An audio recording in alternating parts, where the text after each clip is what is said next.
Good evening. I'm going to call to order the December 17th meeting of the Whitman Hanson Regional School Committee. Can we all please stand for the Pledge of Allegiance? I pledge allegiance to the flag of the United States of America and to the republic for which it stands, one nation, under God, indivisible, with liberty and justice for all. At this time, I'd like to have a moment of silence for Jaden Booker, who was a member of the class of 2022 of Whitman Hanson Regional High School. He passed away at the end of November.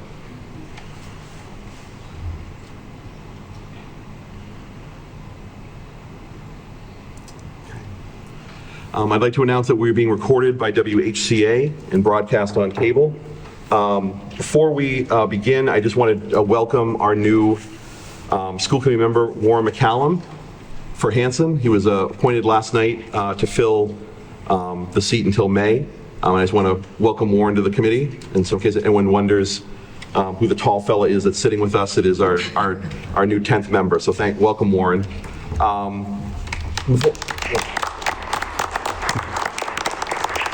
And before I get into public comment, there is a page by the public comment with a QR code. If anyone's interested in following along, our documents there's a link to our documents that we'll be referencing tonight. So if you want to look at them along or take a shot of that when you go home so you can look at them later, that's up at that table as well. We're going to start public comment with our first speaker is Kathleen Trask.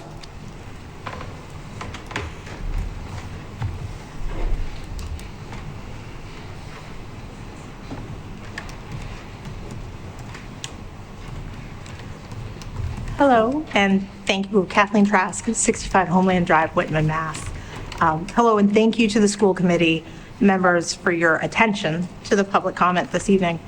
My public comment relates more about what's coming down the road in the upcoming months and the work that is coming to do. Understanding that we're about to enter the 2027 budget as it gets put into place. I want to make a request to the school committee members. And that would be to quote Ted Lasso, who was quoting Walt Whitman, be curious, not judgmental. I ask this because I think that in years past, we just haven't been curious enough. You have the attention of the public and people want to be involved and they want to know things, but yours is the seat that can ask the questions we want the answers to. I encourage you that even if budget isn't your central area of expertise, ask the question, because someone else on the committee may not know the answer as well and they need that information, or someone in the public may need that information, and you're doing that service to ask the question. I would also ask that track the questions that are asked. Sometimes you don't get an answer, and that can be okay to have to find the information. But we need a tracking document to know what's been asked, what the deadline to get a response is, and if you got that response.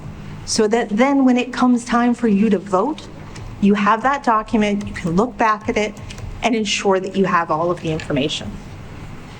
You get to vote on behalf of everyone out here.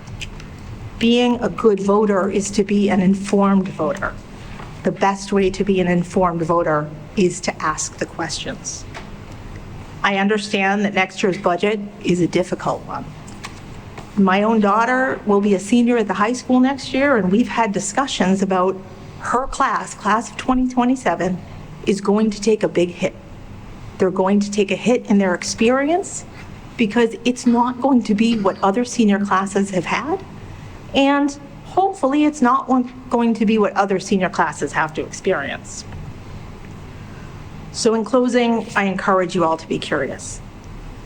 Ask a lot of questions. Hopefully the changes that have to be made and those cuts that we have to face for 2027 are temporary. They're not long-term. They take care of the budget and the spending in the immediacy, but they don't become a permanent change about what can make our school system great. Hold people accountable to get the information that you're asking of them, and track what you do not get. I appreciate the work you're doing. I don't envy the work you have ahead of you. and hope that you'll take some of these questions and recommendations to heart to really enhance how we can look at the 2027 budget and grow into a better school system than where we are now. Thank you. Thank you, Kathleen. That's nice. All right, next we have Kevin from the WHEA. Hi, good evening. Welcome back. Nice to see you again. All right, certainly happy holidays to you. I did want to kind of pose this as a question, and hopefully at some point you'll be able to answer it. So kind of the plan moving forward, and I know there's some legal things at place. So what is our leadership plan moving forward? What does that look like in the next week, 2 weeks, start of the year? And certainly would encourage some sort of response, in particular to some of the things that we've asked. I know it's challenging, especially when there's legal things involved, but definitely like to get a response from the school committee on that. Couple of things. So continued impacts of these budgetary decisions and cuts. And I know we all feel the impact of it and the difficulties that go along with it. Had a chance to talk to many staff members in all the buildings and kind of the continued concerns of what this looks like for many of our younger students, having to start over, learn new routines, get back to, okay, we started, here we are, 1 month, 2 month, now going back, and some of the concerns over that, in particular with the dysregulation, some of the emotional challenges, not having the same faces that are there, and in particular, some of the supports that we're missing that are of course important. 56% of students negatively or directly impacted by these cuts. So everybody feeling some level of the push and the negative impact, right? Increased levels of dysregulation, emotional issues, right? Coverage, very simply during the course of the day, people being pulled to cover everything from just simple, lunch duties, groups, different things, and administration feeling the pinch of that. So again, going forward, whatever it looks like as far as, okay, here we are budget-wise, being very mindful of additional cuts, right? People feeling as if they're being stretched thin. So just continued reminder of looking for answers to some of our questions, and also just as we get into the budget cycle, what that looks like, and then increasing concern over the cuts and how they'll impact our students. So thank you. Thank you, Kevin. Thank you. Okay. Thank you. Thank you to both of our public speakers. Next up, we have a presentation from the Whitman Middle School Students for a Cause. Mr. Frost, if you... oh, Did you have something you have to read from was it the end we were going to do it? from the last meeting, the public comment issue? He's not here. Oh. So we'll take it. Sorry. Sorry. Yep, we're good. All right, good evening, committee. Thank you for having me. My name is Brandon Frost. I am the proud principal of Whitman Middle School. It's a great school to work for. A number of things I'm so proud of at that school, and one of them is this committee, Students for a Cause, that has been around, predates me, but they really focus on a lot of the enrichment and the fun activities that we do during the school day and after school as well. They focus on dances and game nights and things of that nature, but really, part of their cause too is going out into the community, raising money for various things in the community that we need, giving back to our food banks and whatnot. I don't want to steal all of their thunder because they have a lot of stuff that they want to kind of share with you tonight. So I would like to just introduce Miss Lindsay Donahue and Miss Emily Devine Topham are the leaders, and I'll start with them. And then once our students chat and kind of say what they want to say, we'll end with a slideshow. All right? Thank you. I'm Emily Devine Topham, one of the co-leaders. Thank you. We just are excited for the students to be able to share. They have some statements that they want to talk about what Students for Cause means to them, and then we'll go through and share some of the amazing things we've been able to do. Hi, I'm Lindsay. Same as Emily said, we're so excited for you to see all of the amazing things that our students have done for our community and school. My name is Elliot Harden, and pointing at me. You saying something? Okay. Students for a Cause is a club that is open to any student who wants to work to improve Whitman Middle School. Students are encouraged to bring their own ideas on ways to support the daily lives of the students at WMS and the community at large. We plan exciting events like school dances, school spirit days, kindness events, school cleanups, donation drives, and other community service projects. We work to represent the student body, spread kindness, and to foster leadership skills.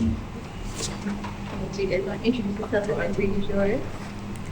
Good evening. I'm here on the behalf of the club Students of a Cause. We help students feel more included, make new friends, and have more fun at WMS. If you want an example, here's me. Hi, I'm Emily Nieves, and I came to the district last year in 6th grade. I didn't know anyone, so the first idea I had was to join a club. And as we see today, I joined Students of a Cause. It was one of the best decisions I've ever made. Miss Topham and Miss Donahue made me feel welcome and important. I also made some new friends like these people over here. I recommend every student to join a club like Students of a Cause because it could be one of the best decisions they'll ever make. Thank you. Hi, I'm Ariana Nogler, and I'm an 8th grader at WMS.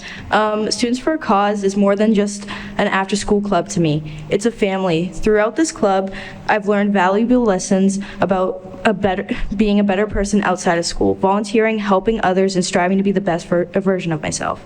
With the guidance of the incredible teachers, Miss Topham and Miss Donahue, this club has united students to make a positive impact on our school environment and experiences. Hi, I'm Sophia Meneghetti. I'm an 8th grader at Whitman Middle. Students for a Cause is a safe place where we can help ourselves and others. When we meet, we talk about how we make our school a better place. Students for a Cause isn't just an after-school club, it's a community. The community and connection we build off of Students for a Cause is one you can keep for years. Ever since I joined Students for a Cause, I feel like I've become a better version of myself. I would like to say a big thank you to our teachers that help with Students for a Cause. If it wasn't for them, we wouldn't have this club and community. It's amazing how we have really understanding leaders who are here to help us.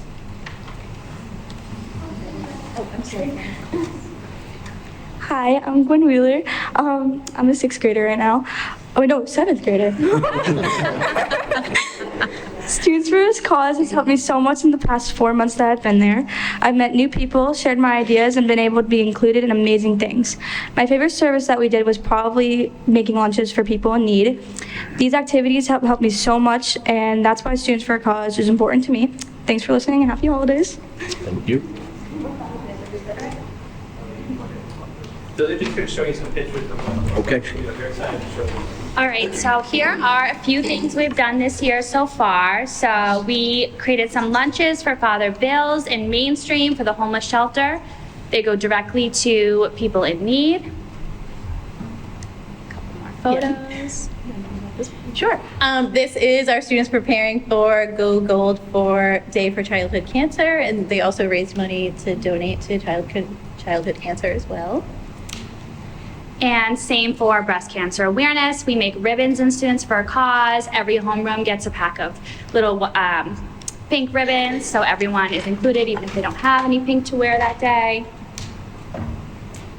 Turkey Trot, we actually combined with the gym teachers. They run the whole Turkey Trot, and we help with the food drive and donate the proceeds to the Whitman Food Pantry. This year we did 700 pounds of food and personal hygiene items. We asked them for a list of what they needed, and the personal hygiene items were top on their list. Yeah. Another great thing we do is the holiday giving tree that's in the main hallway at our school. This is for socks, hats, scarves, any winter gear, and it goes directly to those in need. Some of the fun things we did around school, we did some candygrams last year, and the kids were able to buy candygrams for their friends, and we passed them out in homerooms, and that was really fun. Another really fun event we did was the Shamrock Scavenger Hunt. So Mrs. Topham and I, before school, we had little coins around the school, and if they found a coin, they got a prize. Super fun. And then these are just some of our spirit days. Yeah, and that's all. Oh, school dances as well, yeah. All the proceeds we make at our school dances go directly into more events that we run, directly into community service projects that we do, and our school cleanup. Yeah. Thank you so much. Thank you.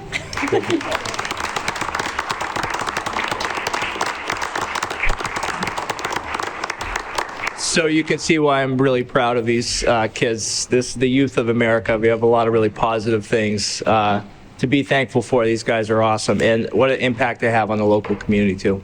thank you guys for any questions you want to ask them at all or anything of that nature. I forgot to ask that before. Thank you for inviting us. We appreciate it. Thank you. Thanks for coming. Thank you. Thank you, guys.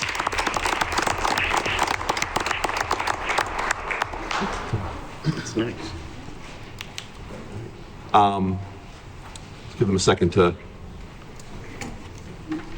gather their things, because next up we have our student advisory report.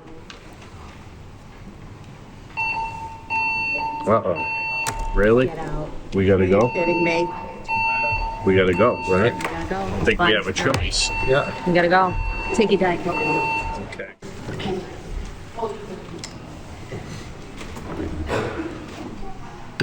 So I didn't officially call a recess. I ran out of the building as quick as I could. But I want to thank everyone for waiting around in the cold. I appreciate it. But I want to cede the floor to our student advisory group for their report. Hi, everyone. We are so excited to be presenting again. That being said, we would like to catch you guys up on what has happened in our school and what is currently about to happen. First is Penny Days this month. Student Council advisors Ms. Scott and Mr. Moriarty, along with Ms. Folan's biology class and 15 additional students, went on the 41st annual Penny Day shopping trip. Students purchased items for local families in need of extra support during the holiday season.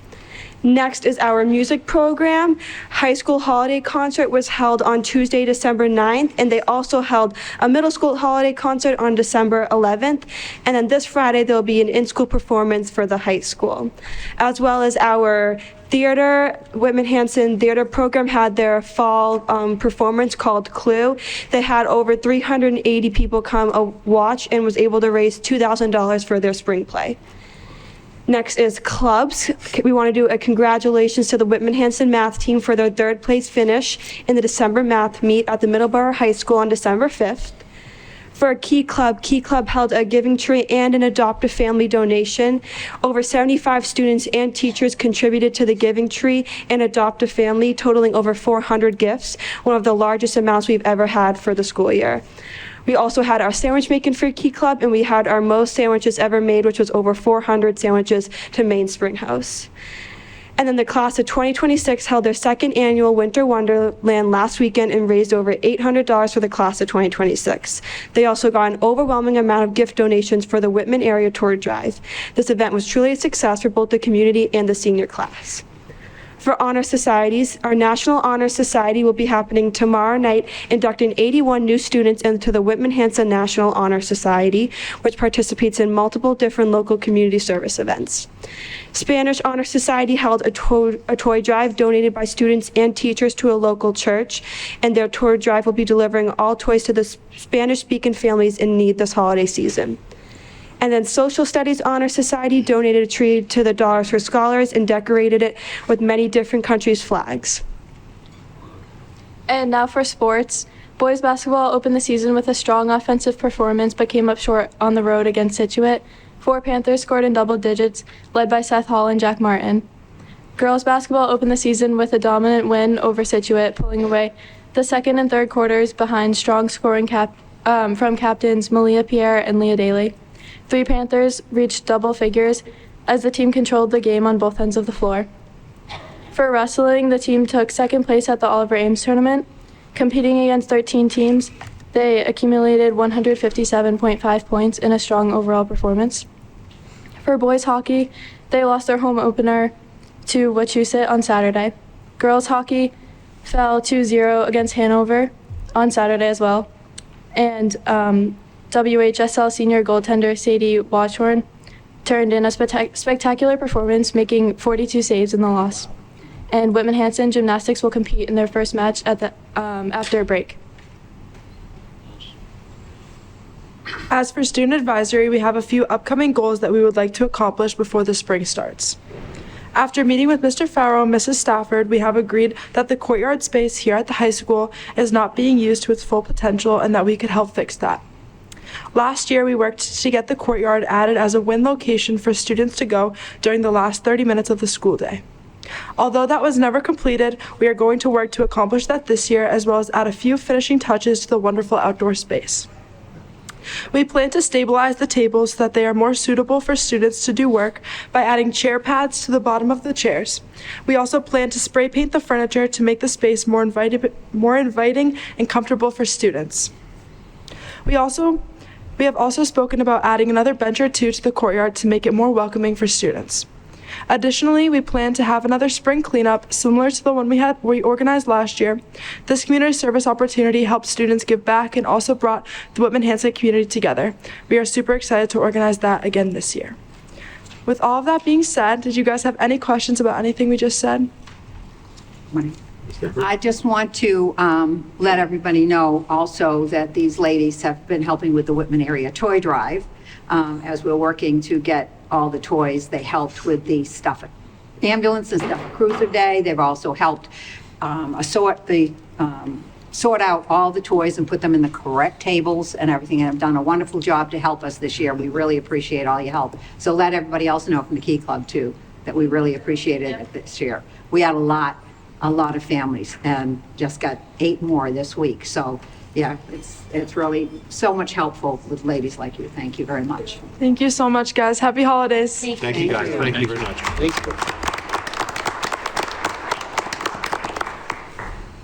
All right, we have some field trip requests that we need to approve. The first one is Hanson Middle School 8th grade Washington, D.C. trip. Motion to approve? Second.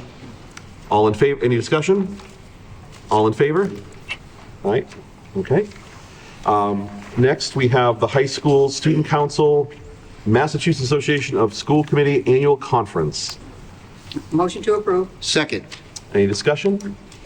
All in favor? Okay.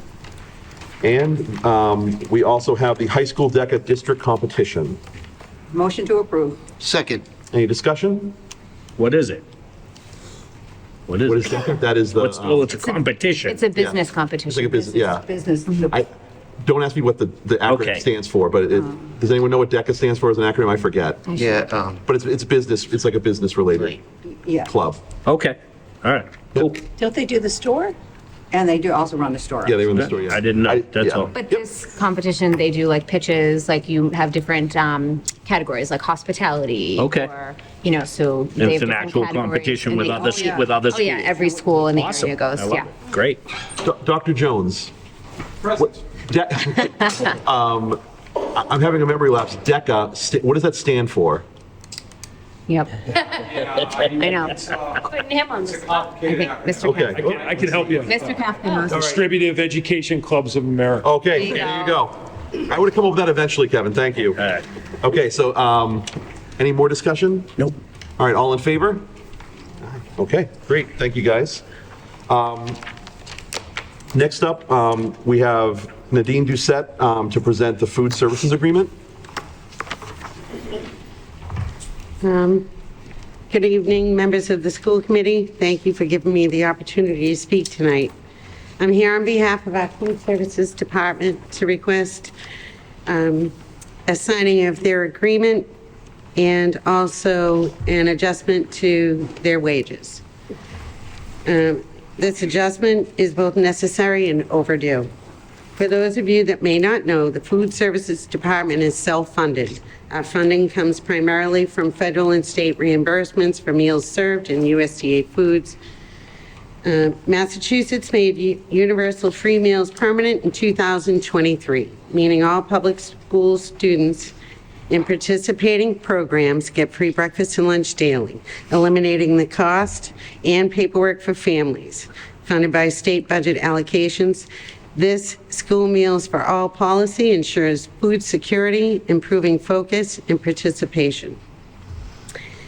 One of the impacts that we've seen is increased student participation, reduced stigma, and better focus on learning.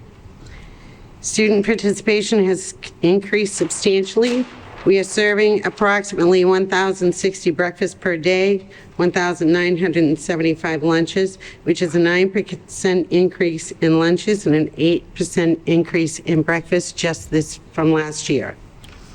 Right now, the starting wage for cafeteria workers in the Whitman Hanson School District is $15.68 an hour. This is significantly below the current regional average of $18.55 per hour, and it places us at a clear disadvantage when it comes to attracting and retaining qualified staff. Sorry. Ooh. All right. Even more importantly, many surrounding districts are still in the process of negotiating new contracts, which means that the $18.55 is likely to rise, widening the gap even further. We are asking for a starting wage of $19.08 per hour, a level that would bring us in line with the market, support retention, and reflect the true value of the work being done. Our cafeteria staff do far more than prepare and serve meals. They are nutrition professionals. They provide essential daily support to students, manage dietary restrictions, ensure compliance with state and federal nutrition standards, handle high-volume meal service in short time windows, and maintain food safety in a fast-paced environment. For many of our students, the meals they receive through our program are among the most reliable parts of their day. Our staff understands this responsibility and carries it with dedication, compassion, and professionalism. Okay. But the reality is this: we are losing employees, not because they don't love the work, but because they can simply not afford to stay. Nearby food service jobs outside of education are offering higher starting pay with fewer responsibilities. When we lose staff, it increases strain on our remaining team, disrupts operations, and ultimately impacts the experience and safety of our students. The proposed wage adjustment is not just fair, it's strategic. It supports retention of trained staff, reduced turnover costs, consistent meal service for students, compliance and operational stability, and a stronger, more reliable food service program. The total estimated cost of this adjustment is approximately $100,000 spread over the next 3 years. This is a manageable and worthwhile investment in maintaining a stable workforce and ensuring that the students of Whitman Hanson continue to receive high-quality, dependable meal service every day. Our cafeteria workers show up for our students without fail. Tonight, I am asking that we show up for them. By approving this wage adjustment, it honors the work they do, strengthens our district, and invests directly in the well-being of our students. Thank you for your time and your consideration and your support of the staff who keep our schools running. Thank you.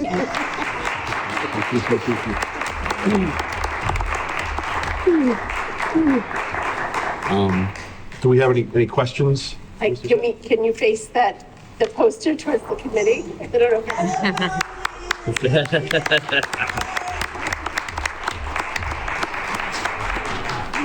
We had some armor. Okay.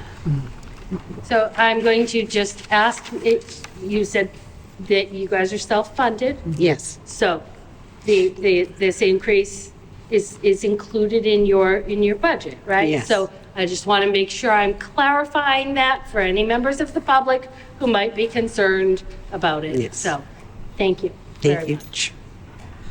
Motion to approve? Second. Any discussion?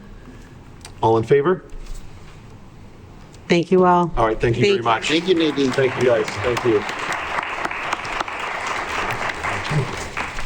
All right, so next up, we have the Whitman Hanson Regional High School Competency Determination Policy that we need to vote on tonight because the deadline is the 31st of December. This is the policy that will take the place of the MCAS as the competency determination for our high school students. I think we've all had this policy.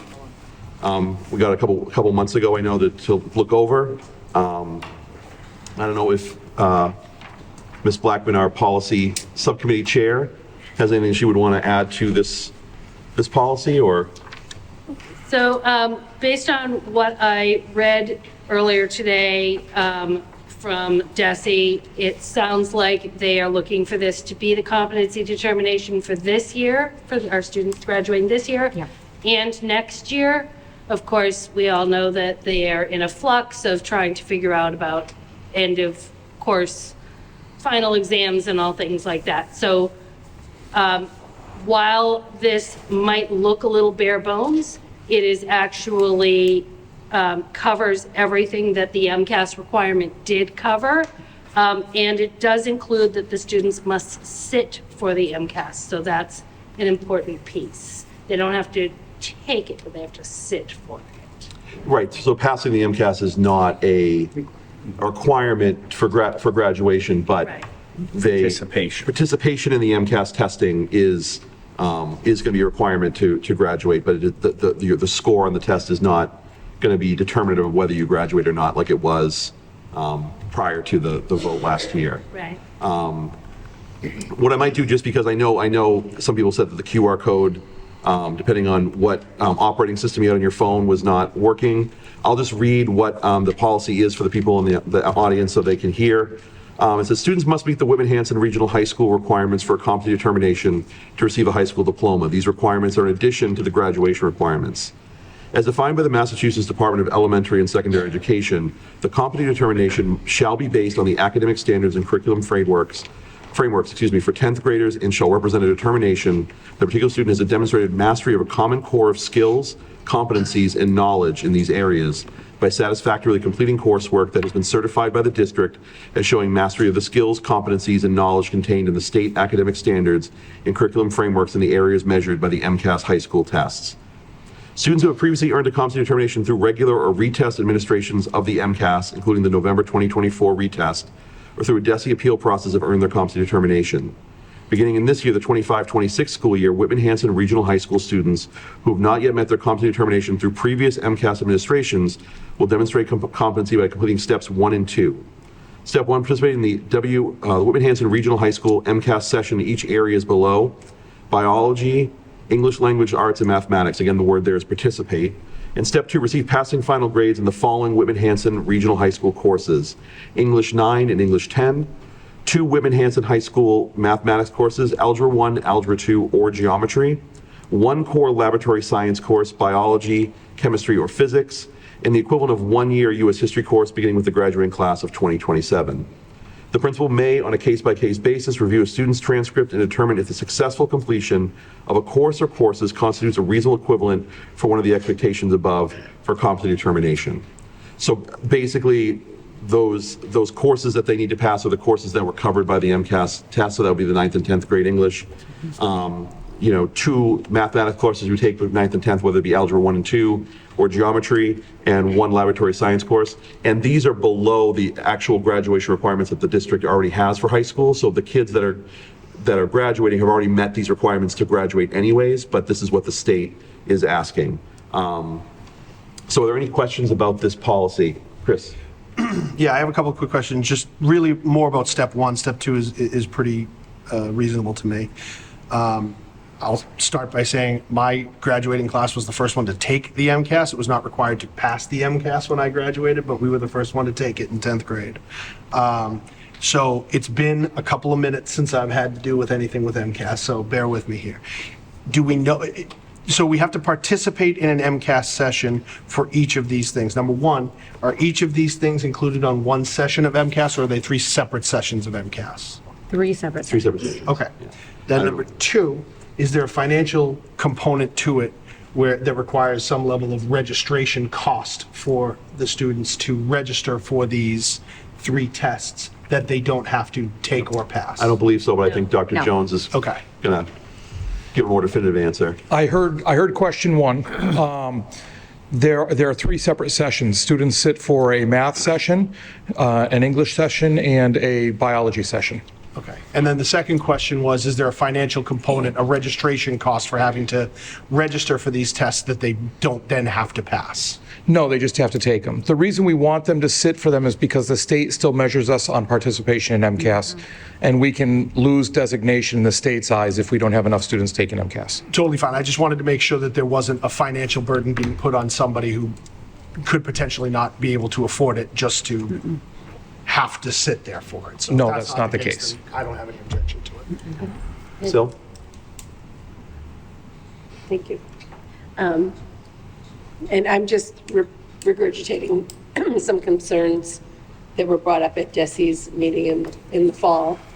That if we're taking a test that a kid doesn't have to pass, that essentially, and I think Hillary can probably speak to this because but essentially, children or students won't be engaged in the test, and it won't produce the information that you might. It's useless. Yeah. I mean, so how do we make this test? Is there, I mean, we have to send something back. Is this correct? We have to send, but maybe revisit it in our policies and that maybe, like I said, seem to. so Stephanie, do you have something or, okay, Ms. Diffin. So just through you, Chair, to Rosemary. So one of the sort of carrots is the Abigail Adams Scholarship. So that is something that typically your higher achieving, middle to high achieving students can aim for with the MCAS. But I think what Dr. Jones just said, like the state wants us to take it, I mean, because they've put so much money into it and it's still there, and they are for some reason using the figures to make a determination about a school district. And it's really important that we on this committee understand just what Ms. Hill just said, that students know that, I mean, and I would say it's more your middle school and high school students. I think our elementary age students buy in a little bit more. I teach 10th grade English, so I have taught 10th grade English for 20 years. And the difference in last year's kids sitting, I mean, the way that the Pearson is set up is you can see how much time the student spends on the test. They opened it at this time, they closed it at this time. I mean, there were students 2 minutes, and we're done. So it is what it is because the state wants that for whatever reason, but us as a committee, we cannot look at MCAS scores to make any determinations about our students, about what's happening in our schools. We cannot use it as a data point as far as instruction and learning is concerned. And I don't know, Dr. Jones, if you would agree with that, but from my experience, because I teach in a district that looked at the MCAS scores and presented it at a school committee, and all of us were ripping our hair out, like, what are they doing? I watched kids. And so I think we have to be cautious about it. I think it is what it is to do this. This is all in line with what the handbook says for students at Whitman Hanson to graduate anyway. The state just came in and said they want all these other things. It's going to change next year. So, you know, it is what it is. So just to clarify my question, and I think you touched a little bit on it with Abigail, through the chair, Abigail Adams, is there a way to make this actually useful through our own policies? And of course, Ms. Blackman can probably speak to policy changes that probably have to shift with this. But is there, I think, any way? I just think it's important to understand too that the voters voted against this, right? In the state of Massachusetts, the voters said, we don't want this to be a graduation requirement. Those are parents. Those are some students who are that age. And I think that that's important to understand in all of this too. So from my experience, it's getting the parents to buy in, right? Where to say to your 10th grader or your freshman who's going to go take the bio exam, hey, you've got to try. I want you to go in there. I want you to try. You work for 2 hours, 3 hours. Based on the vote last fall, was it last fall or 2 falls ago? Last fall. I don't know that those conversations are happening at home. I don't think there's a policy that we could pass that could change that conversation. So. Thank you. Did you have?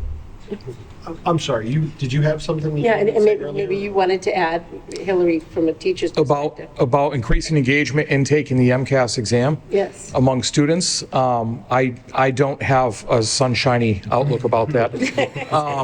When we were originally talking to the state about taking away the mandatory passing to graduate, their response was, well, the students will want to take it anyways. They won't, and until there's something that it matters for, they're not going to put their full effort into it unless they're getting that message from home, they're getting that message from school, because they are aware of the scholarships available if they do well on that exam.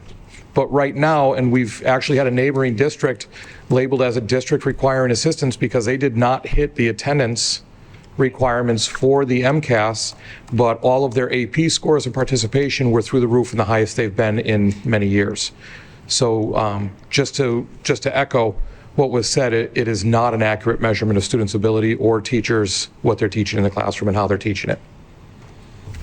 So I guess my question there kind of piggybacks off of that point there is, and I don't know the answer to this, I've been kind of reading news articles, with a little tag just for graduation requirements, because I know this is something that was coming up. And it's kind of a mixed bag on towns all over the South Shore. Some are requiring sitting the test, some are not putting any requirements for the MCAS in there. And so, there's not a whole lot of, we can point to the majority in the area and say that this is what we want to do. I guess my question is, do we have any guidance or idea from the state if there is any effort to change that competency? You just mentioned the term, I forget what you said. The competency determination? Yeah, about shifting it away from the MCAS. I know the big thing around the time of the vote was, we had no idea this was coming and we don't know what we want to do next. It's like, well, people have been talking down on the MCAS as long as they've been Day one. So let's not pretend like this was I'm just completely shocked that this was the thing that was going to be coming down the pike. So I guess my question, first of all, we have to have a policy of some sort in the next 14 days. And in the absence of going back to the drawing board and special meetings just to make sure that we get there, I think that this is kind of something that we have to accept short term, with the caveat of we want to keep an eye out for what's going on within the state, what the guidance from the state could potentially be changing to be, if that is the case. And if not, what do we think is the best way to support this for our kids, for our teachers? And, I don't want to waste everybody's time proctoring exams that kids don't care about. That's what you see coming out of the state now, excuse me, that just came out with their interim report, that they're supposed to come out with their final report this summer in June. And then they have to massage that to where it's palatable for everybody, where they can actually execute it. Yeah. And when we look at what Whitman Hanson is doing now compared to that, we're still far above what they're expected. And when you look at what the state is talking about in their new plan, we hit just about every single one of those already as a graduation requirement. So this competency determination is basically a stopgap that the state's looking at, because all the districts are putting it in, then they're going to take that and look at it, and now they're going to tell the districts basically prove that you're doing what you should be doing in the absence of MCAS that we're looking at to score you. Okay. Thank you. I got a couple. Yep. Does the scores play any role in class placement, honors, AP, or is it brought into it so that it hasn't? Okay. Not at all. What was the other one? I guess once they took away the requirement to graduate, it was a nail in the coffin for it, because punishment is a much stronger motivator than reward. So even if we offered a reward, like something, pizza day or something, they're still not going to care. So I don't know. I think we agree to this and move on, follow the state's guidance. And none of this is new, correct? These requirements, I remember back when I was in high school, you had to get a C in English, Right. This is all cookie cutter. Right, so I think the only thing that would be different than when we were in school is that they have to sit for this. Right, they have to sit, and I didn't have to, so. Yeah, I didn't have to either, yeah, so Chris. One last quick question. In some of those other articles I saw in other surrounding towns where they were talking about graduation requirements, some of them specified a grade of 60 or above. Is there somewhere in our other policy manual, in other policy subsections or whatever, that defines passing final grade as 60 or above, or is that something that we need to specify in here? No, that's passing a class, and a passing grade for a class is 60 or above. Okay. Okay. Ms. Blackman? So first of all, I think it's left general as a passing final grade in case we move to a different system. I know South Shore Technical has moved to like a number system instead of a grade system. So I think it's important to understand that it's general intentionally. I agree that there's no, there are some kids who are going to be motivated to get that John and Abigail Adams scholarship, and then there are a lot of kids who are not going to be as worried about it, so it's going to be hard to motivate them. However, our graduation requirements, while we have this competency determination, is different from graduation requirements, which when you get to the point where you have kids in the high school or whatever, or you can look in the student handbook, you can see, they have to take how many credits now? It's going up to 98 for, I believe the sophomore class now is going to, because since we changed the schedule, they have an opportunity to pick up another class. But right now, it's 90. Right, so 90 credits, and in order to get credits, you have to pass those classes. So that's far more than what we're asking. So I just want to make sure that everybody's clear in the public and everywhere else that we have a very good, wonderful staff of people who are offering a lot of different opportunities for kids to get the education that we should be sending them out into the world with. So thank you. Any other discussion? Okay. So can I have a motion to approve? We did. Oh, we did it? Oh, good. Look at us. Look at us. All right. Okay, so all in favor? All right, thank you guys very much. Thank you very much. Thank you. Yep, thank you, Dr. Jones. Thank you. So the next item is we're just approving a new academic school calendar. This will not affect any students. This is just, we wanted to add, make sure that we're having 2 meetings a month, because there were some months that we only had 1 meeting. So this calendar just is adding those meeting dates. So there's one in January, where we're adding on the 28th of January. We are adding the 29th of April. We are adding I believe it is where is it? I'm losing it. The 20th of, no, I think it was the 6th of May maybe.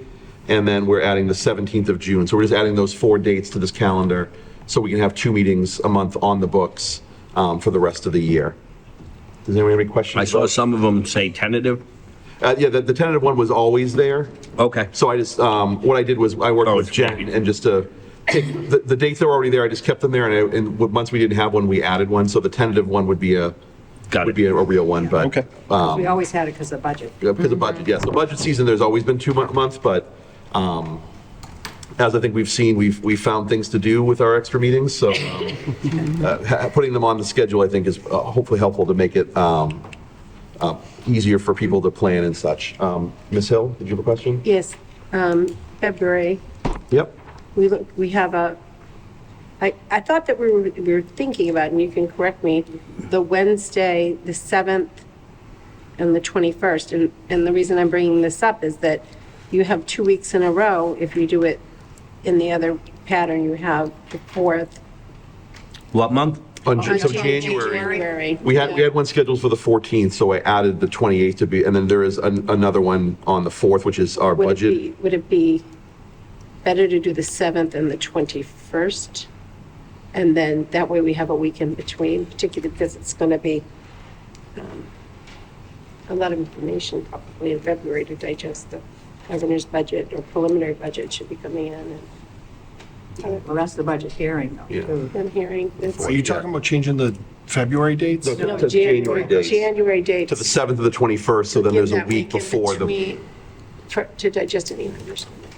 No, this is just a thought. Yeah. Because they would be able to. Does anyone have any thoughts about that? The only reason that I really like the idea of keeping the January 28th date is because I feel we will have the most up-to-date information regarding the budget for the budget hearing on the 4th. So I feel like that's. Can you explain that? Just what would make it? So it's an extra week's worth of budget data that we would have for the 28th meeting that we would not have on the 21st meeting. So I feel like that would be more advantageous. There's no 21st as proposed. No, you're asking to move it to the 21st. Oh, you're saying from the 7th to the 21st? Okay. So, well, I'm saying. What I think what she's saying is that. She's saying leave We it. have meetings scheduled for the 14th and the 28th in this proposed calendar. Yes. And I'm saying, rather than moving it to the 7th and the 21st, I think keeping it the 14th and the 28th makes sense because that 28th can be very focused on budget stuff so that we're better prepped for the following Wednesday when I just feel like there's not as much room for things to shift if that happened. Okay. Ms. Stafford? When we have the budget hearing, a lot of times that is just a public hearing. It's not a regular school committee meeting. We might take up a few things, but Yeah. it's mostly just the budget for the public hearing. So the, select boards from both towns, the finance committee people speak and things like that. So it's, different type of meeting. It's not regular sit-down school committee with all this things. And I'll be honest, when Jen and I sat and did this, my goal was to not disrupt the calendar too much, so I just added dates around the dates that we already had scheduled instead of moving everything around. I'm willing to have a discussion about that, but I was just trying to make it as easy for everybody as possible because I know everyone's busy and those dates were already on the calendar. So instead of moving a bunch of dates, just adding dates where we could. I know that bumps up the 28th and the 4th, but as I think Stephanie pointed out, it might be advantageous to have a full meeting on the 28th before the budget. Because, to Ms. Stafford's point, there's also things that we're going to need to get done probably that we won't be able to get done on the 4th because it is a budget hearing and not a full business meeting. So, but I'm willing to, I'm not married to any of this. It was just trying to be the most kind of efficient. Chris? Separate specifically from the school committee meeting, are we still going to end up with the budget forums like we did last year? I'm assuming we're not scheduling those this far out, but my guess is that's something that is still going to happen too. I'm sure. Yeah. I'm sure. Any other discussion? Okay. Did I already take a motion to approve this? Or No, motion to approve the calendar. Second? All right. Any further discussion? All in favor? There wasn't a second, was there? Yeah. It was Okay, sorry. He did it quiet. He did a quiet second. He's a quiet. You just went. Yep. All right, so the next item on the agenda, we're going to pass over. It's the approval of the intermunicipal agreement between the district and the town of Whitman. There were some, I'll let Ms. Stafford, who's the chair of the building committee, maybe explain a little bit, but I talked to the town administrator of Whitman today, and there's still some changes they are in discussing, making so it's still in draft form, so it's not ready for us to vote on. But Ms. Stafford would explain what it is for the people that maybe don't know. Okay, so during the building committee, we've been waiting, of course, as everybody knows, for our audits to be completed. They were promised to be completed by November, and that's not happening. Did we finally get the management letter for the audit for 23 yet? And that was supposed to come in like 2 weeks ago. She had promised us on a Zoom. And so 24 has been sent in, but we don't have anything back on that yet. So there was a little bit of concern, and the town administrator for Whitman, Mary Beth Carter, decided to start looking into something and came up looking at this intermunicipal agreement, in which case that the town of Whitman would take over the bonding. No changes in anything else, well, a little bit of change might be, but as basically what it is because they already have their bond rating and we don't yet. And even if we get one, chances are Whitman's will be better. So this would be a cost-saving method for the town actually too. But this guarantees us to be able to do it because our $30 million ban for the building is due March 15th. So we'll have to have our bonds all done, on a bond and everything done by us before the end of January. And they really couldn't guarantee us that the audit would be completed. The audit company could not, the representative from them. And so in talking with bond counsel, we had a big Zoom meeting with a lot of different people. And we've had actually a couple meeting on this. in which they would just take over the bond part of it. We would still be administering everything, paying the invoices. The new changes that DOR wanted to put in here is that the town would receive the money and then give us the money as the invoices came in and pay it that way. I have a little concern about that, but we would keep a good track on that, make sure we get our reimbursements as we're supposed to. It was very important to keep it within the district because we already have people who are trained in pro pay. That's how we get the reimbursement from the state building. That's how we get reimbursed. So we have 2 people who have already been trained in that to be able to apply for and get the reimbursements every month. We get a reimbursement every month, depending on what they look at and see. And so we get reimbursed. So that helps us with our bills and invoices that come in. So it was as a secondary in case we don't get the approval, which we're not really confident in getting it. So this was looked at. The building committee looked at it yesterday, and they really like going forward with this as an alternative method, but will probably be the one to be used. It was important to get the information to everybody because it will come up on the town. Whitman is having a town meeting on January 12th because they have a contract that has been, that needs to be approved by the town. So they already have a town meeting that's going to be scheduled. So this will come at a great time to get all this done before the $30 million ban comes due. So this will all be there. So DOI just wanted a couple little changes in that. So this is just a draft. So, and actually, we can actually wait till the town approves it to actually sign this agreement. So that it's not, I thought it was a bigger hurry than the steps were, and I guess it is. It is just important that everybody knows what we're talking about. So when you see this, that it's no change to what happened. The town had already approved the cost for the building. That's already done. We just want to keep the building going, and it's going really well. I wasn't able to be at the meeting yesterday. Steve was there. They had a tour. And Steve, you want to give us a quick thing about the tour? Being a working man again, I didn't make the tour. So, but anyway, TJ was there, and he was one of our guests. So I introduced him. I really didn't have them go around the table or anything. But I think one of the things that they said was it's on the warrant for our special town meeting on January 12th. Right. But I don't think we're voting on it because we already have the authority to borrow from when the Whitman Middle School project was presented to the town. Yeah. Is that correct, TJ? I'm not trying to put you on the spot. I'm just trying to think of the right words. The way I understood Mrs. Carter's presentation yesterday was that the town meeting article for the 12th reflects the borrowing itself. The intermunicipal agreement is voted on by the Whitman Select Board and by us. Yes. They're kind of, Thank you. they're 2 sides of the same coin. That's correct. Right.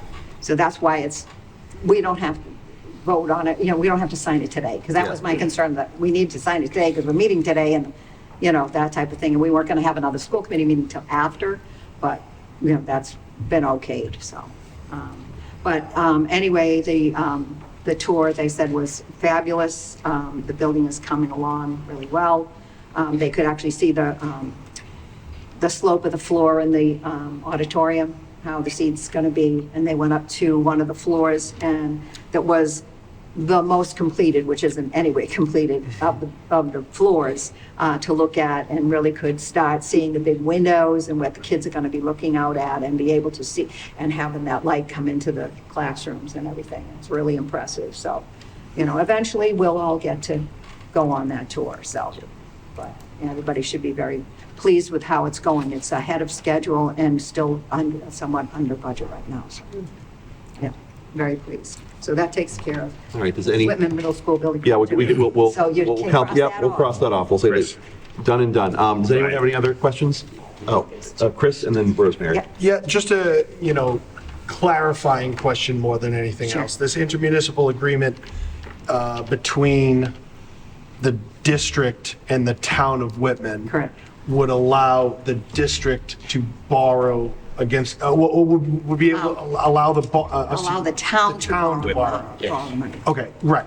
So I guess my question is, and I think I know the answer, but I want to get it out there in the public record, is this does not shift the cost of this anywhere other than to the district. The district is still, Well, so the town was the one that is paying for it already. Right. Because the town was the town owns the building, and the town did the Leases it vote. back, yeah. And leases it back, and the town itself voted to do a debt exclusion. So the money is from the town. Yeah. But but the way that it seems like it works is that the district borrows the money, and then the town pays it, the town pays it back from the debt exclusion. And now it's just making it so that the town is borrowing it, and as Ms. Stafford said, because of the town's better bond rating than ours, it will be a savings to the people of Whitman. lower interest rates. Because of the lower interest rate. So it is a net good, I think, right, to do it that way, but I think that it's not shifting anything in terms of like the cost or anything like So that. I think just,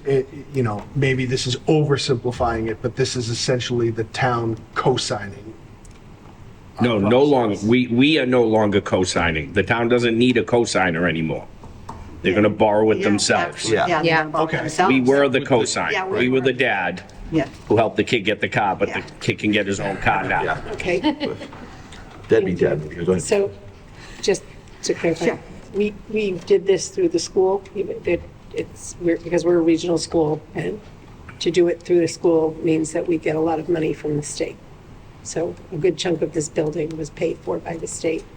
Now, our rating, we're having problems with our Moody's rating, and it is cheaper to shift over to the town. Is that going to affect in any way? Not at all. any of the state? We've already met with them too. We didn't go any further with this agreement. We didn't even have this typed up until we talked to the state.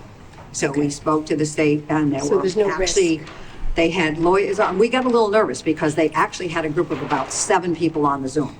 And lawyers, and then the assistant lawyers, and so we were like, oh gosh, what are they gonna ask? And they really were like, okay, go ahead. It was like, all right, thank you. Yeah, because it was, and we said that afterwards. I said it to Mary Beth Carter. I said, I was a little bit nervous with all, she said, so was I, because, we were wondering there'd be a lot of questions. There weren't really any questions. It's like, yeah, okay, because there's basically no change. Whoever gets them, And the money is stored in our accounts, correct? And that's the whole thing. It might be stored and they're going to have to give us the money as invoices come in. And what did the attorneys for MS? Well, the DOR just said, this Yeah, is so what, this I was just the got an change email. today. He just got this afternoon. They didn't even notify me. So Ms. Carter from the town administrator Whitman sent me an email today, just updating me that is what DOR recommends, that the town holds the money, and then when the invoices come in, they transfer the money to the district to pay the invoices. So that is what the language that they're changing in the agreement.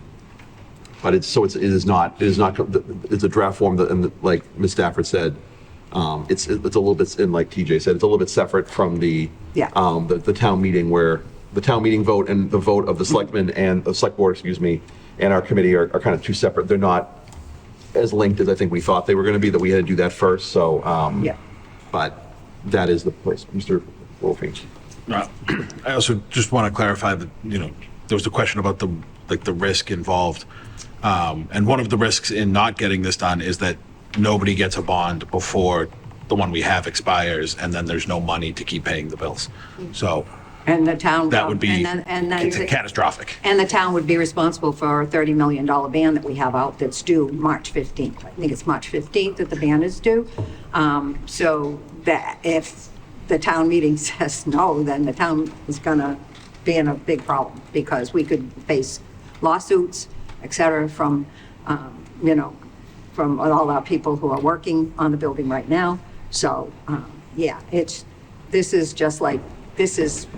was very helpful, very smart, and nice to have done ahead of time. So that we don't have to, let's put it this way, as chair of the building committee, I slept much better the night that we talked about this and talked to MSBA, and they said, yes, this is good. And Ryan did too, because Yes. I called Ryan right away. Yep. It's definitely a relief to hear that. So, so we're going to pass over this because it's just not ready for us to. Motion to pass over? Oh yeah, can we do we need a motion to pass over? Table? Why don't we table it? Okay, table We're it. going to be taking it up Yeah. again, So we'll table it. Do we need a motion to table it? or- Sure. Yes. Okay, let's do it. Can I have a motion to table it? Motion. Second. All right, all in favor? Okay, thanks, guys. All right, now we're going to go into our subcommittee reports. First off is Budget Subcommittee, which is, I guess, me. I don't know if TJ or Rosemary has anything that they want to start with, or you just want me to go into it? Go into it. Okay, so we met last week, with the Budget Subcommittee, and the major part of our, they're working on 27, the business office is working on 27, but the main discussion we had was kind of where we stand in terms of the ongoing deficit at this point. And we went through, they gave a, kind of a breakdown of, where some things are over, where there's some saving, I want to say savings not the right word, but where there are opportunities for, one of the things we mentioned at the last meeting was that we have that extra chapter, not extra, but additional Chapter 70 money that might be able to access. There's other accounts I know that I think we're not supposed to mention in public meetings, but that there are, so they went through and they have kind of like a 12-step, which is kind of not, it's an unfortunate number to have number of steps to say we have a 12-step plan, but just the way that they broke down in the business office, they presented it in terms of like so right now the current extrapolated deficit they had was $468,332.28.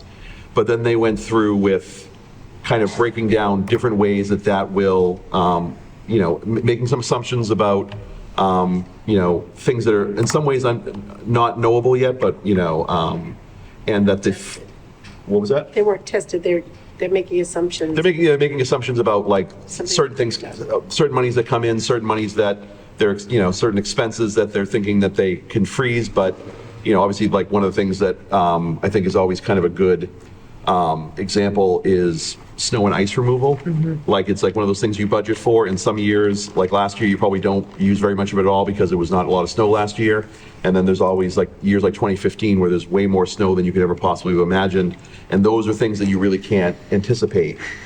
I would not use that as an example because it is one of the rare things we can overspend on. Right. So, yeah. Yeah. But I guess the point being is, yeah, It can go either way. It can go either way. And I think but with, like I said, certain,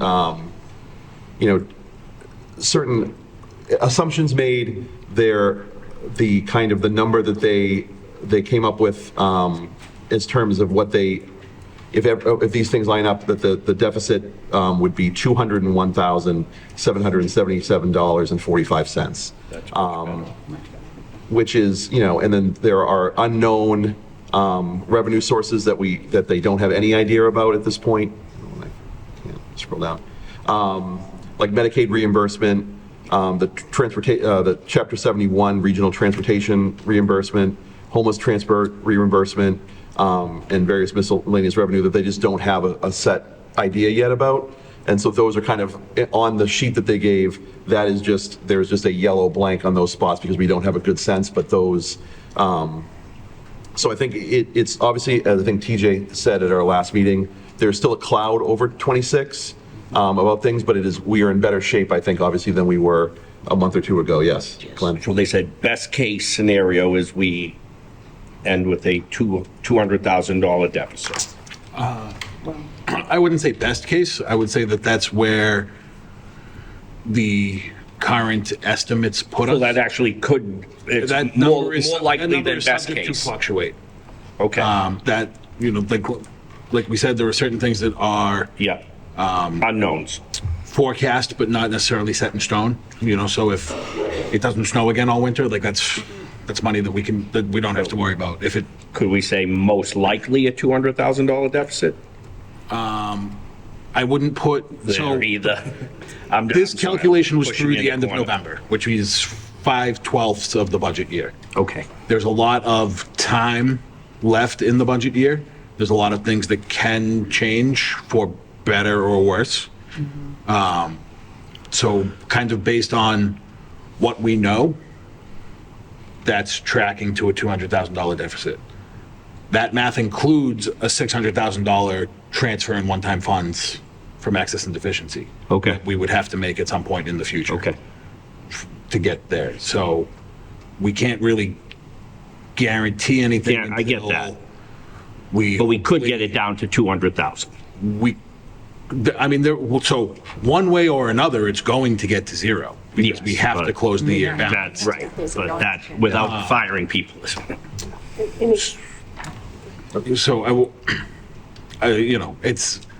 that's where we sit today. It's going to be something that we have to continue to monitor and see if these spending freezes hold, if the salary projection at this point, one would hope is accurate with the amount of time and effort that has been put into it. And then, some other things where if some of these revenues for, regional transportation reimbursement, things like that come in higher than we anticipated, that cuts away at it. If it comes in lower based on the appropriation, that adds to it. Okay. So, Michelle? And our E&D isn't certified, so this does not include any of our E&D monies or, as they said, projections for busing. And that is hopeful if, depending on how many students, because that did go up from 82 to 85%. And just to kind of wrap it up, legally, the only day that the budget has to be balanced is June 30th of 26. So we're going to continue to monitor it in the budget sub. We're going to continue to report on it here and see, how things play out and what actions do or have to be taken. The goal is to put a lot of attention on this and stay on top of it and prevent any unpleasant surprises from repeating. Ms. Niffen? So talking about preparing for FY27, I don't know if this is even a question you guys can answer, but has there been a determination of what I know that we've all been told that it's payroll, but what specifically caused this deficit? And so I guess I'm looking at it, if we're looking at FY27 and we see we have this deficit, we don't know what caused this deficit, but we're trying to plan a budget for next year, but we can't figure out how we ended up that money. How are we building a budget for next year if we don't have that answer, I guess? Have you guys, I understand I understand that's a loaded, there's a lot to that, but just because I feel like it's, we're going to be in February 4th very soon. So the plan for the FY27 budget is to take every salary in the district and double check it and come out to a number that we feel is accurate and not that is last year's number plus 3% or however past numbers might have been arrived at. Yep. So the business office is starting essentially from scratch in putting all that together for FY27. Knowing that we are still in a deficit for this year after the reductions, and that we have a bus contract and a cleaning contract that are both due up, that, never in the history of contracts has one gone down when you sign the next one. Right. So there are still some pretty big question marks in the FY27 preparation process. So our goal is to get as much of the in-house for sure numbers put together. Okay. And then I think April was the best guess for a bus contract. Yeah. For going forward, that's perhaps Hopefully for terrifying. Abington to start the conversation. Ms. Hill? Important information that came up, and we're going to be asking for more clarity on this, was student enrollment went up. And sort of as we planned, it was 175 students in Whitman and 75 students in Hanson. It was a total of 250 students. According to what was reported, we're still going to wait for, I think information was asked on where those students, what grades were they in? Yeah. And how that affects our class sizes. But yes, I have the same face. You're literally mirroring my face. Can I just, I'm sorry. I have no answers. Is that the DESI figures? Because It was given to us in the meeting with very little, so we'll be waiting for more information on that. But it was kind of thrown in there, so I'd be interested. Can you repeat those numbers one more time? Okay, 250 students, and 175 from Whitman, and 75 from Hanson. Numbers. New enrollment? Is that new enrollment? That is, I believe, how it was presented. George could probably speak to it more than I could. That was the certified enrollment changes from last year to this year. Okay, so that's the figures from DESI. Yeah. Okay. After they were certified. I was asked at the meeting to provide that, so I forwarded what I had, which was the breakdown of the ones at the different schools, and so provided that information that I was asked. Thank you. Thank you. Thank you. Thank you. Okay. Okay. Any other questions for the, Chris? Just to circle back on that 250 number, this is the first time we've seen that number as an increase of that volume in any student numbers reporting, correct? Like even the numbers that we've been operating on, I think at one point Jeff had given us some enrollment numbers that did not show an increase of 250 students. Is that correct? Now, I'm remembering it, that the amounts similarly to you, but I mean, I have nothing in front of me, so I couldn't speak to it. I am remembering things as you do, but that being said, it does fluctuate, so what did we lose before we gained is a good question. Yeah. So. I mean, Warren? Can I ask, when building the budget for next year, as it may be a surprise to everyone, but there's a record numbers of kindergartners coming in to schools across America, because we are now 5 years past the point where everybody was stuck at home. Yep. So there are, it's funny, but it's not funny for school systems everywhere. Where I work, we're looking at a class size we've never seen before. Okay, So I'm curious as to whether any conversation was had about incoming kindergarten classes. we did ask the grade level, and I did ask for that same purpose. I think it means for next year. For next year, for the FY '27 budget. FY '27, but we did ask for increases for a different reason. We've had 2 daycares closed down locally, so I was asking for that reason for this year. Looks like we're going to have a bigger conversation. So we'll follow up with that in our next meeting. When do we traditionally get, to your point, Warren, when do we traditionally get kindergarten registration info? for- February, March. Yeah. Thank you. Mm-hmm. So this might be more. Before it's certified anyway, before. Yeah, just who has registered for our. Right, of course, it changes every minute.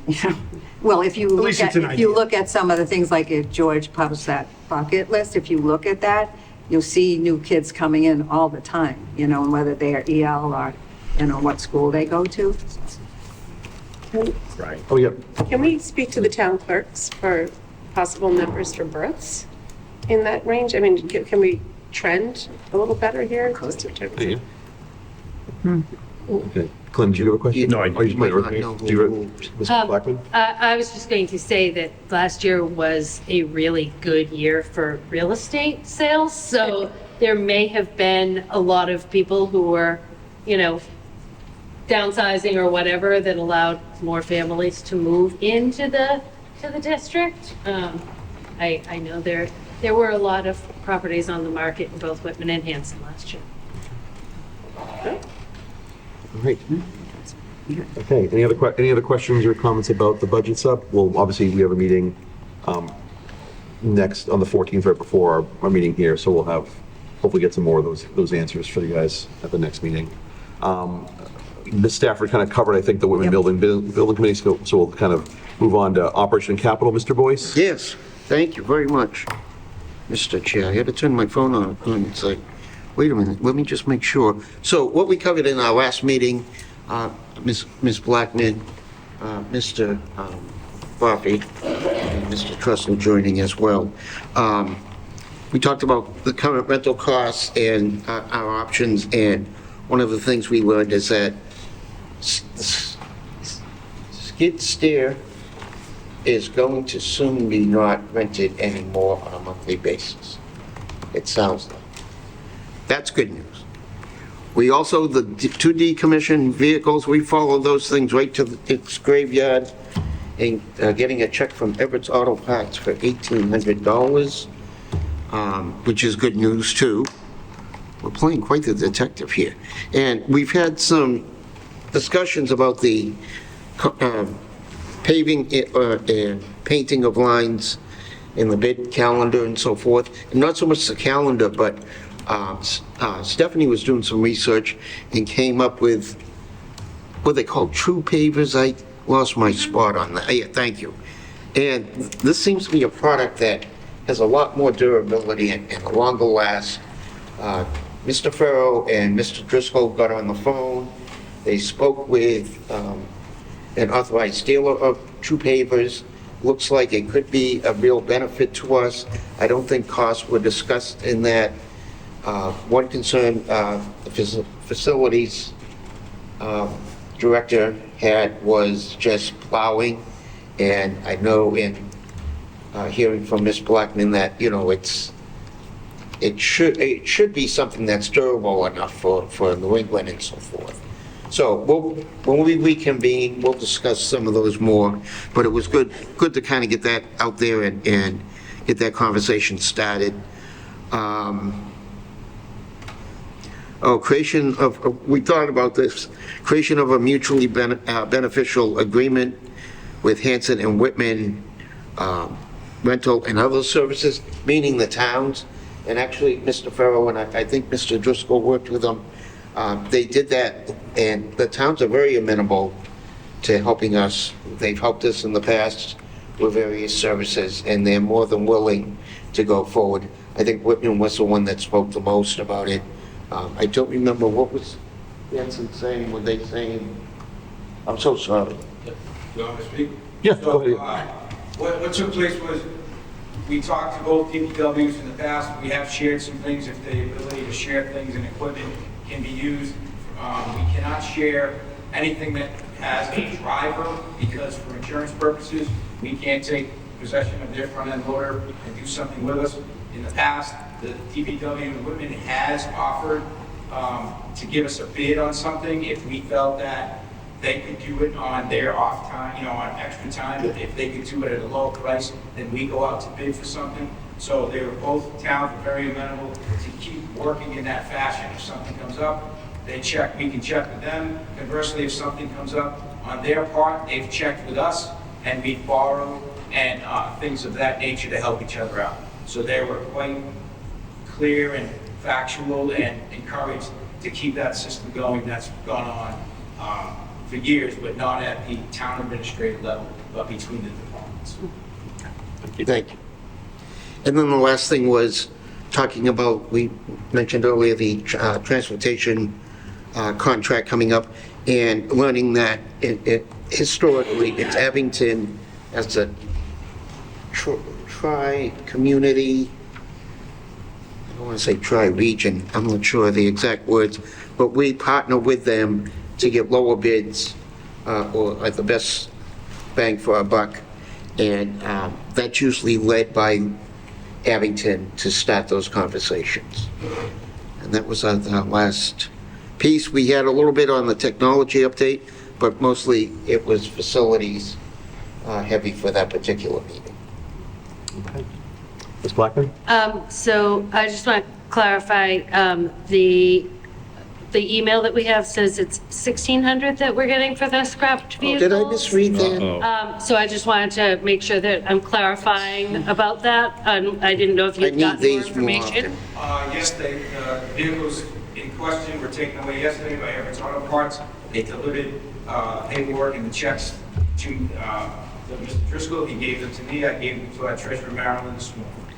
Fabulous. Thank you so much. Thank you. I misread the. No, that's okay. And then I just, as far as the parking lot paving and all of that goes, I just want to make sure, you know, I was looking at alternatives because we currently reline all of the parking lots every single year, and that's a very costly thing. So these pavers, they would they'll likely be more expensive than the asphalt, but they supposedly last longer, and they have lines that are movable, but that are permanent, that are able to be put in, that don't ever have to be relined. So I think it's wise for us to explore what other options there are. If we can look at a longer term option rather than a short term and having to keep bleeding money, then I think that would be worthwhile. But I know that Mr. Driscoll does have a date coming up with, not a real date, but he has an appointment coming up with the person who's coming from that company to just give an idea. Thank you. Anything else from Mr. Boyce? Mr. Marks? I think at the very beginning you mentioned the infamous skid steer. Yes. Hopefully officially being returned. Yes. Okay.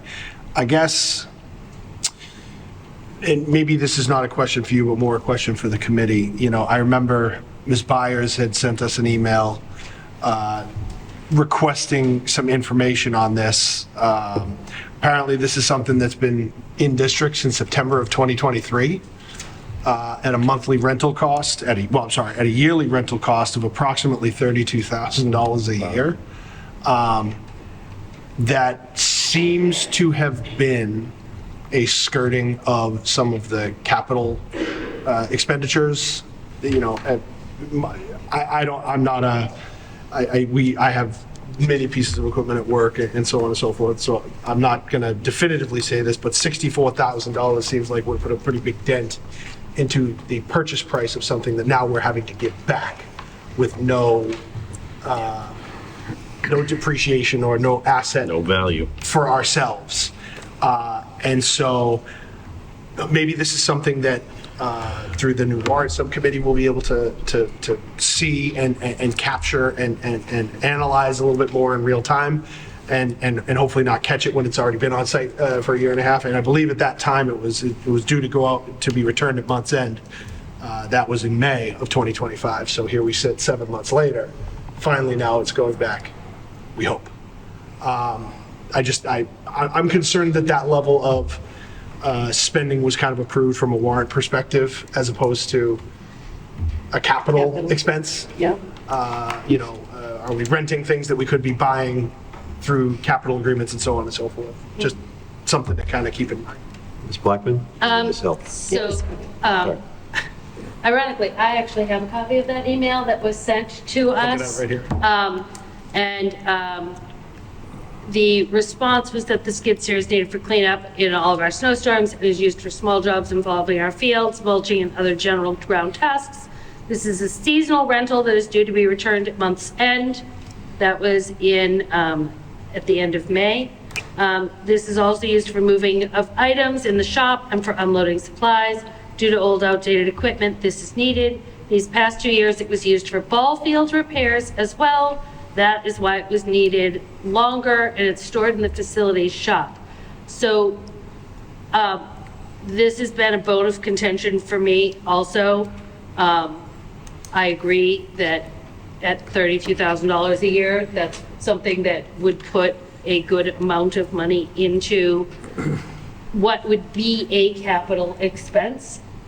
The question is, will the towns approve the capital expense? But they need to, the people, the taxpayers need to understand right now, almost $3,000 a month, $2,700 a month, or whatever it is coming out of education in order to pay for the skid steer. And I get that it's a piece of equipment that our facilities people need. This was why we had talked to the towns of Whitman and Hanson about sharing equipment, like, do you have something we can use type of a thing? I know I have sent Facebook Marketplace posts to Mr. Driscoll to look at buying a second-hand one, because we could potentially get something for now that would be a lot less than this amount that we're paying. But unfortunately, they are telling us that they need this. It's for the snow, it's for moving large boxes of paper towels and toilet paper apparently, and things along those lines. So I believe them, but it is definitely something that is an expense that I think is really a shame that we're incurring and taking out of schools instead. Ms. Hill? Yeah, I want to thank you for bringing that up. Donna and I put together, worked together to put those lists together and address some of the capital that, according to our regional agreement, should be going towards the towns, but has been pulling out of our budgets for quite some time. And I think a broad look at that for a long period of time might be due. I mean, also, there's some concerns about, you're talking about procurement in terms of renting it, piece of equipment. I don't know how that differs from splitting up the cost of a capital item. We have that done, what looks like to be done for some of our pavement jobs and other things that should have been bid as one item, but were bid smaller. I would want to take a good look at a lot of this, and I think that we'll find that we could probably more have been taken out of the educational budget than we would if we were applying the true agreement for capital. I just want to, Mr. Ralphie just pointed out, it is 8:30. I think this is, we're thrown, I think, because we were outside for a good amount of time Yep, with but the we fire still have drill. to vote. But we do need to vote to extend beyond 8:30, so we can continue the meeting. Motion. It's motion by Ms. Blackman, second by Mr. Marks. All approve? Okay, thanks, guys. So, is there anything else on operations and capital? Oh, Chris has something. Real quick. Is this 8:30 thing something we're just going to continue with? Like, I understand that. Yep. Yeah. I am of the opinion that we are here to do a job. We have an agenda that we have not resolved or whatever. I think this 8:30 thing was an artificial timeline that we put in place, and I don't necessarily know that it's appropriate.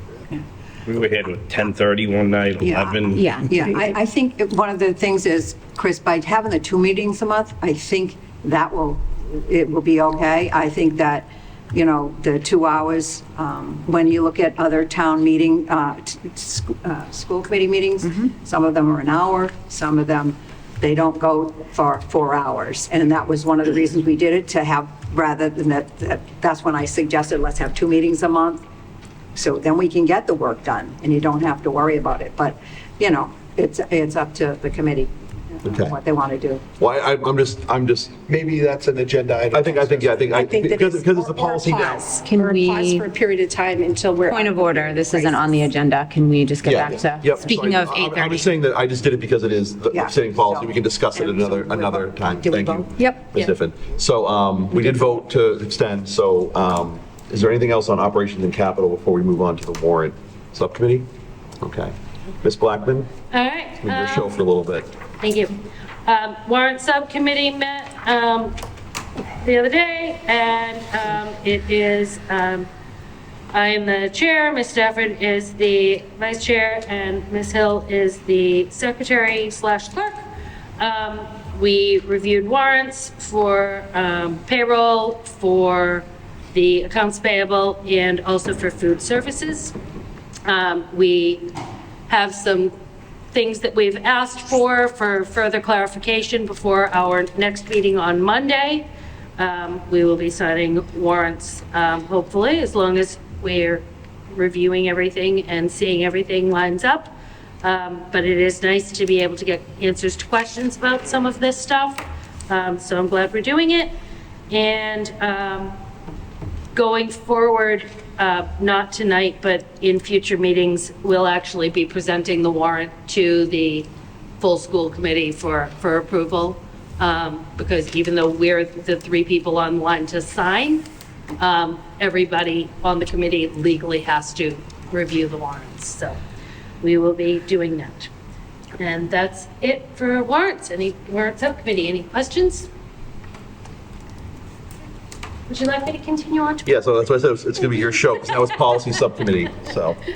Okay, so policy subcommittee met today, right before our meeting, for the full board.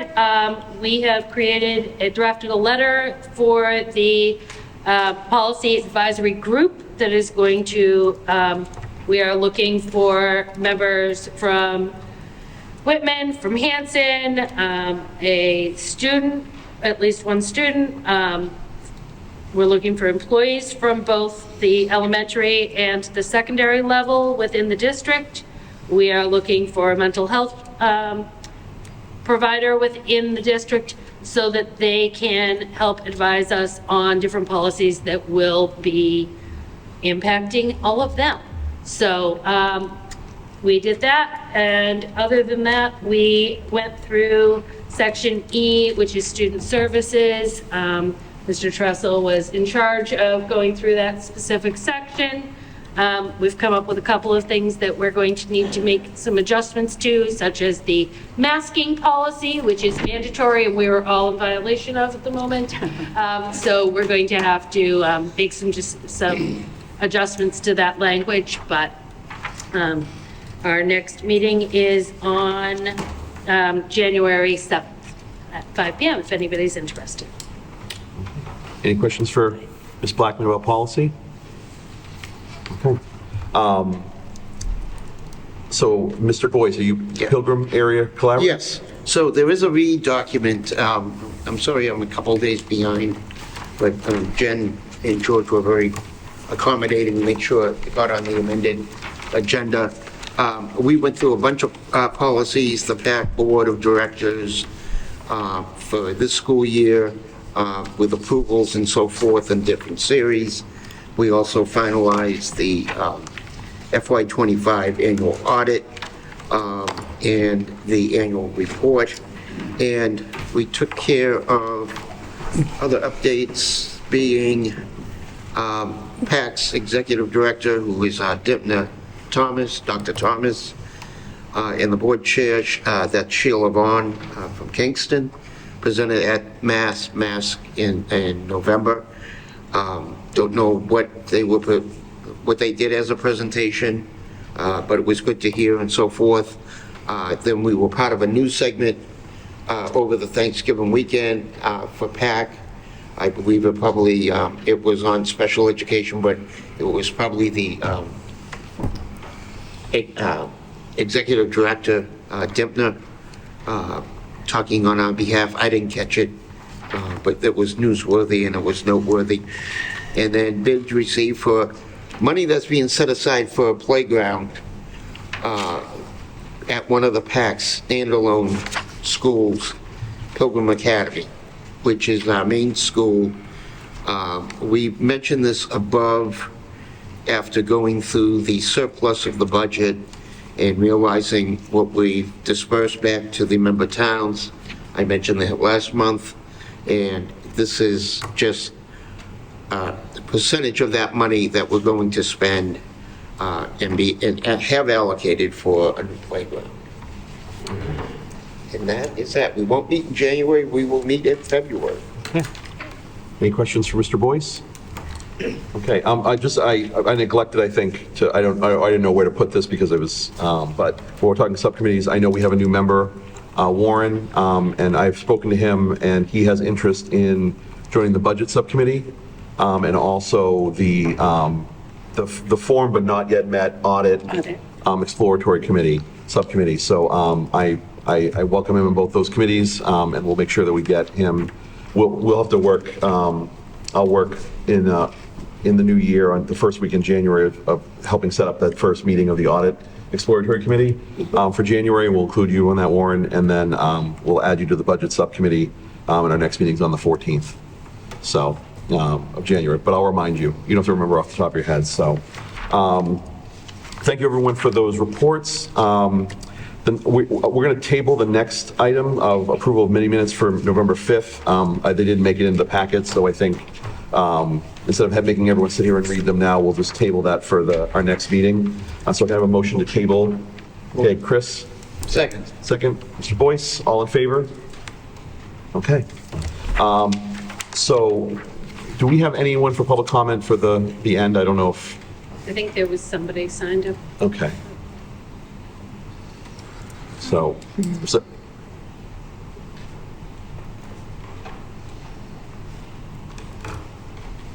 sorry to make you walk all that way. I could have gone over the table, I suppose. Okay. So for public comment, we have Jennifer Roback.